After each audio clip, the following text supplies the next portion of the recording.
அப்படி தொட்டு அருமையான அருமை, அப்படி ஒரு அருமைங்க. அன்னாச்சி பழ சட்னி டாப்புங்க.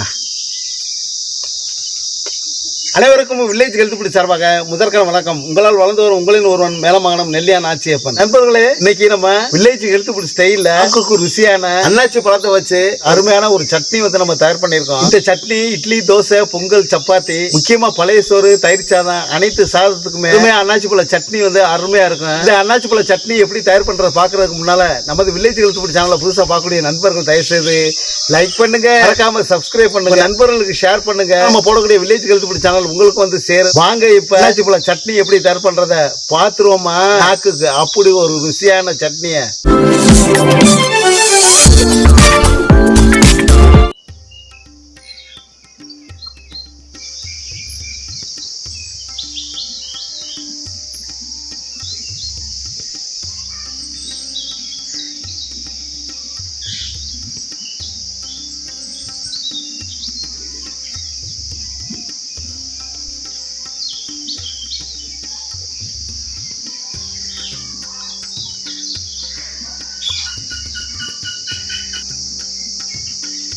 அன்னாச்சி பழம் ரொம்ப பழமாவும் இருக்கக்கூடாது, அதே போல காயாவும் இருக்கக்கூடாது, நடுத்தரமா இருக்கணும். அரை காயா அன்னாச்சி பழம் வந்து நம்ம எடுத்துருக்கோம். வாங்க இப்ப அன்னாச்சி பழத்தை தோலை நீக்கி சின்ன சின்னமா நறுக்கிக்குவோம். இப்ப சட்னிக்கு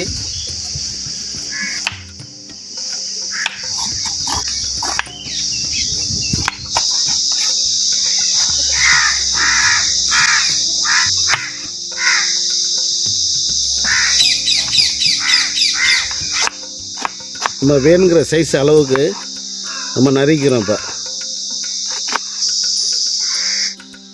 அன்னாச்சி பழம் சட்னி வந்து நம்ம தயார் பண்றதுக்கு வேர்க்கடலை, உளுந்தம்பருப்பு, கருப்பு எள்ளை வந்து எண்ணெய் இல்லாம நம்ம வறுக்க வேண்டியிருக்கு. அதுக்காக மண்கடாயை வச்சுக்கிறேன். மண்கடாய் நல்லா காய்ச்சிருச்சு. ஒரு தேக்கரண்டி பச்சை வேர்க்கடலை சேர்த்துக்குவோம். அப்படியே பச்சை வேர்க்கடலை அப்படியே எண்ணெய் இல்லாம அப்படியே நல்லா பரட்டு நல்லா பரட்டி பச்சை வேர்க்கடலைய மண் சட்டியில் அப்படி வறுக்கும் போது வேர்க்கடலை உள்ள எண்ணெய் அப்படியே வெளியாகும். அடடா, அந்த எண்ணெய் வெளியானி நம்ம எந்த சட்டி நம்ம தயார் பண்ணாலும் அவ்வளோ ஒரு அருமையாக இருக்கும். நல்லா அரை தரத்துக்கு எண்ணெய் இல்லாமல் வேர்க்கடலையை வறுத்துக்கிட்டோம். பச்சை வேர்க்கடலையை அரை தரத்துக்கு எண்ணெய் இல்லாமல் வறுத்துக்கிட்டு இருக்கோம். அதோட 2 தேக்கரண்டி உளுந்து சேர்த்துக்குவோம். உளுந்தம் பருப்பு சேர்த்தா அடாடாடா அந்த அன்னாச்சி பழ சட்னி அப்படி இருக்குங்க. சேர்த்த உளுந்தையும் அப்படியே எண்ணெய் இல்லாமல் அப்படியே வறுத்துக்கிறோம். உளுந்தை நம்ம மண் சட்டியில் எண்ணெய் இல்லாமல் நம்ம வறுக்கும் போது உளுந்து நல்ல பொன்னிறமாக வரணும். உளுந்தை நம்ம அரைகுறையாக வறுத்து நம்ம சட்னி தயார் பண்ணோம்னா வழுவழுப்பு தன்மை இருக்கும். அதனால் உளுந்தை நல்ல பொன்னிறமாக நல்லா வறுத்துக்கணும். பாருங்க, பொன்னிறமாக நல்லா வறுத்துக்கிட்டோம். வேர்க்கடலை, உளுந்த பருப்பு நல்லா பொன்னிறமாக வறுத்துக்கிட்டோம். அதோட ஒரு தேக்கரண்டி கருப்பு எள்ளு சேர்த்துக்குவோம். கருப்பு எள்ளு சேர்த்தாலும் அப்படி இருக்குங்க. கருப்பு எள்ளு சீக்கிரம் வறுவட்டுரும். கருப்பு எள்ளுனால வறுவட்டை வந்து தெரியாது. அதனால் பார்த்து தான் கருப்பு எள்ளை வறுத்துக்கணும். இந்த 3 பேரையும் சேர்த்து அப்படியே வறுக்கையில் அடாடாடாடா வாசமே கடுமையாக இருக்குங்க. கருப்பு எள்ளு வெடிக்கிற சவுண்டு நல்லா கேட்குது. அதனால் நம்ம நல்லா வறுவட்டுறோம். இனிமேல் நம்ம எடுத்துட வேண்டியதான். அன்னாச்சி பழ சட்னி நம்ம தயார் பண்ணுறதுக்கு மசாலா ரெடி பண்ணணும். அதனால் தேங்காய் எண்ணெய் 2 தேக்கரண்டி சேர்த்துக்கிறேன். அதே மண்கடாயில் காரத்துக்கு 10 வரமிளகாய் சேர்த்துக்குவோம். காம்பினிக்கு சின்ன வெங்காயம் சேர்த்தா தான் அடாடாடாடா நாக்குக்கு அப்படி ருசியாக இருக்கும். அதனால் 50 கிராம் சின்ன வெங்காயத்தை தோல் நீக்கி அலசி இப்போ சேர்த்துக்கிறேன். அப்படியே சேர்த்த சின்ன வெங்காயத்தை அப்படியே எண்ணெயில் நல்லா வதக்குன்னு வதக்கி அலசின கருவேப்பிலை 3 எனக்கு சேர்த்துக்கிறேன். சேர்த்த கருவேப்பிலையை அப்படியே சின்ன வெங்காயத்தோட அப்படியே நல்லா அப்படி பரட்டு நல்லா பரட்டி விட்டு 5 பல்லு பூண்டை தோல் உரிச்சேன். 1 துண்டு இஞ்சியை தோல் நீக்கி அலசி இப்போ சேர்த்துக்குவோம். அரை தேக்கரண்டி மிளகு சேர்த்துக்குவோம். சேர்த்த இஞ்சி பூண்டையும் அப்படியே பச்சை வாடை போகிற அளவுக்கு எண்ணெயில் நல்லா வதக்கி அலசி வெட்டி தக்காளி பழம் 2 பழம் சேர்த்துக்குவோம். சேர்த்த தக்காளி பழத்தை அப்படியே நல்லா கிண்டி விடுறோம். அப்படியே ஏற்கனவே நம்ம வரமிளகாய் வந்து நம்ம சேர்த்துருக்கோம். நமக்கு வந்து காரம் வந்து பத்தாது எனக்கு. அதனால 5 பச்சை மிளகாய் சேர்த்துக்கிறேன். உங்களுக்கு தேவையான பச்சை மிளகாய் அல்லது வரமிளகாய் உங்க காரத்துக்கு ஏற்ற மாதிரி நீங்க சேர்த்துக்குங்க. போட்ட பச்சை மிளகாயும் அப்படியே நல்ல எண்ணெயில் அப்படியே கிண்டி விட்டு உங்களுடைய தேவைக்கேற்ப நீங்கள் கல் உப்பு வந்து சேர்த்துக்குங்க. நான் கல் உப்பு அரை தேக்கரட்டி நான் சேர்த்துக்கிறேன். சேர்த்த கல் உப்பை அப்படி நல்லா கிண்டி விட்டு அண்டாச்சி பழத்தை தோல் நீக்கி அலசி நல்லா சின்ன சின்னமாக நறுக்கி இப்போ 1/2 கிலோ நம்ம சேர்த்துக்குவோம். அன்னாச்சி பழம் நல்ல நீர் சத்து உள்ளது, அதே போல் உடம்புக்கு அவ்வளோ ஒரு சத்தானது, உடம்பை குறையக்கூடியது அன்னாச்சி பழத்துடைய வேலை.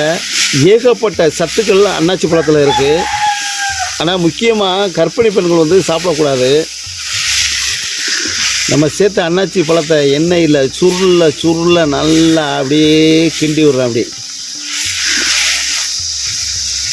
நல்லா அன்னாச்சி பழத்தை நல்லா எண்ணெயில் நல்லா வதக்கிட்டோம்.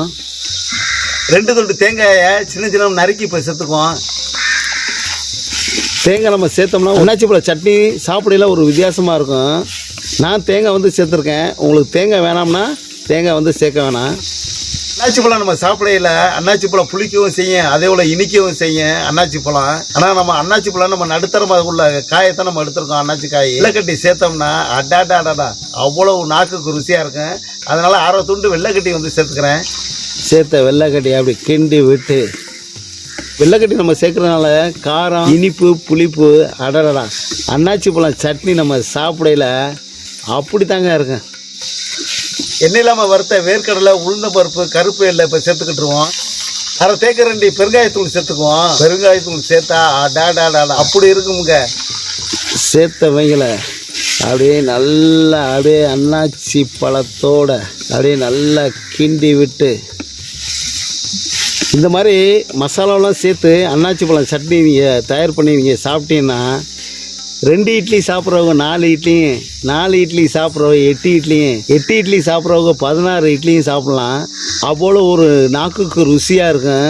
கைப்பிடி அளவு கொத்தமல்லி தலையை தண்ணியில் நல்லா அலசி சின்ன சின்னமாக நறுக்கி இப்போ சேர்த்துக்கிறேன். சேர்த்த கொத்தமல்லி தலையை 2 பிரட்டிட்டு ஆற வச்சு நம்ம மிக்சியில் அன்னாச்சி பழ சட்னி வந்து நம்ம அரைச்சிக்கிற போகிறோம்.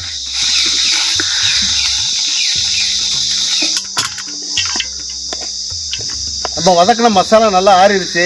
இப்போ ஒரு மிக்சி ஜாரில் சேர்த்து நல்லா மை போல் நல்லா அரைச்சிக்கிட்டு வந்துடுவோம்.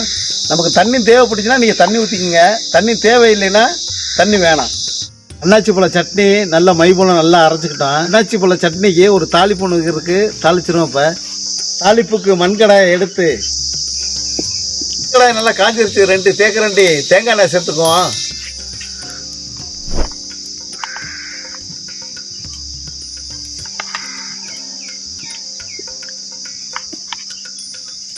தேங்காய் எண்ணெய் நல்லா காஞ்சிருச்சு. நம்ம காரைக்குடி செட்டிநாட்டு ஏரியாவுனாவே நம்ம தாளிக்கையில் வரமிளகா சேர்த்து தான் நம்ம தாளிப்போம். அதுக்காக 4 வரமிளகா சேர்த்துக்கிறேன். கடுகுளுந்த பருப்பு 1 தேக்கரண்டி சேர்த்துக்கிறேன். கடுகுளுந்த பருப்பு நல்லா பொரிஞ்சிருச்சு. நல்லா அப்படி 2 பிரட்டி விட்டு 2 இனுக்கு கருவேப்பிலை உருவி சேர்த்துக்கிறேன். போட்ட கருவேப்பிலையை அப்படியே 2 கிண்டி விட்டு அப்படியே எடுத்து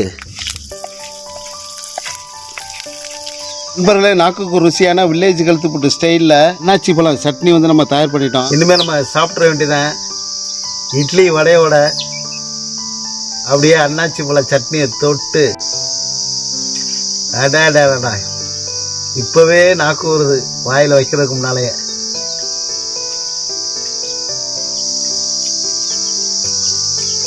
அன்னாச்சி பழம் சட்னி ஒரு வித்தியாசமான ஒரு டேஸ்டாக இருக்குது. அப்படி நாக்கில் போயில 10 இட்லி சாப்பிடலாம் போல இருக்குது. மெதுவடையை எடுத்து அப்படி சட்னியில் அப்படி தொட்டு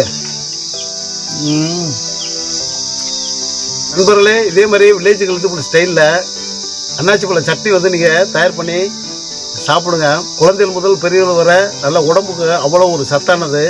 அதே போல் நண்பர்களே, நமது வில்லேஜ் ஹெல்த் சேனலை புதுசாக பார்க்கக்கூடிய நண்பர்கள் தயவுசெய்து லைக் பண்ணுங்கள், மறக்காமல் சப்ஸ்கிரைப் பண்ணுங்கள், உங்கள் நண்பர்களுக்கு ஷேர் பண்ணுங்கள். அப்போ தான் நம்ம போடக்கூடிய வில்லேஜ் ஹெல்த் சேனல் உங்களுக்கு வந்து சேரும். மீண்டும் அடுத்த சந்திப்போம். உங்களால் வந்து ஒரு உங்களின் ஒருவன் மேலே நெல்லியா நாச்சி. நன்றி, வணக்கம்.